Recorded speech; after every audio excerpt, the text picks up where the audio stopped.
What is Barbados? Where is Barbados? And what is the untold story about Barbados? Please listen to Untold Stories about Barbados. Go ahead and talk a little bit about Barbados. Okay. The story of Barbados, it is one of the islands in that archipelago that extend from the foot of Florida to the South American coast. Barbados is the most easterly of the islands. It was settled by the British in 1627. Soon, decades after, Barbados, after experimenting with crops like tobacco, cotton, indigo, Barbados found out that sugar cane would do well based on information they got from Jews coming from Brazil. And so the island turned its attention on cultivating sugar. When that came about, they needed a large workforce to work the plantations. And so Barbados deforested the island, and you had plantations all over the island. That made the British very rich. In 1670, around that time period, they were looking for, the British were looking for places to settle because the English law did not permit all of the children, just the heirs of the eldest child, son, would get the property. And so a proclamation was actually read in Barbados called the Barbados Proclamation. That proclamation invited people to come to Barbados. And so they came and they brought indentured servants, they brought enslaved people, and more importantly, they brought a system, a structure. I call it the social structure. How do you maintain a plantation society? How do you keep people efficient, working, and yet subjugated? And that became a model that was taken throughout the Caribbean, and it actually worked very well for the British.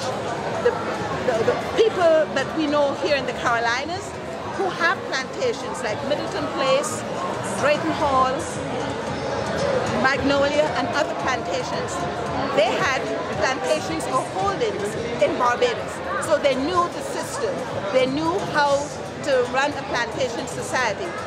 Since then, historians have called Barbados the culture hearth of the Western Hemisphere.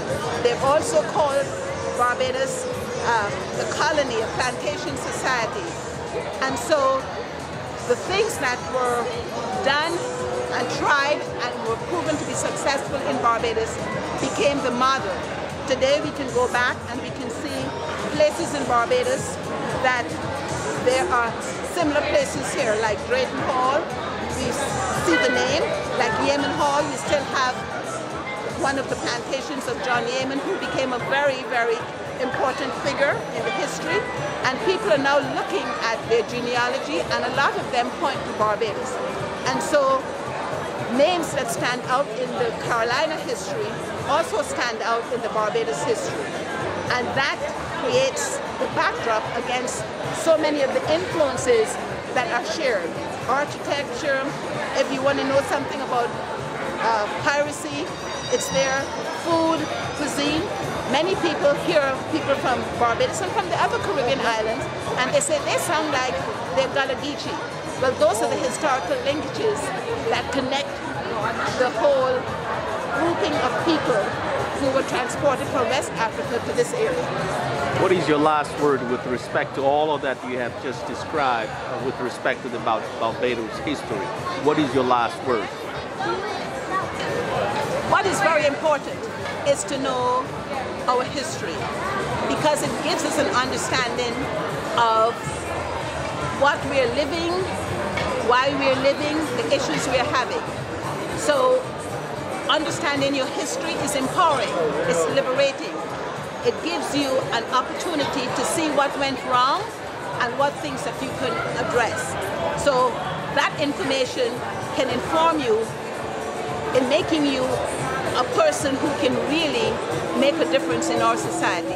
So we need to know our history, we need to connect the dots, and that is something that is incumbent upon us to tell, because it wasn't told in totality before. Thank you very much, ma'am, for that very good and enriched history about Barbados. Thank you. Thank you. Thank you. You're welcome.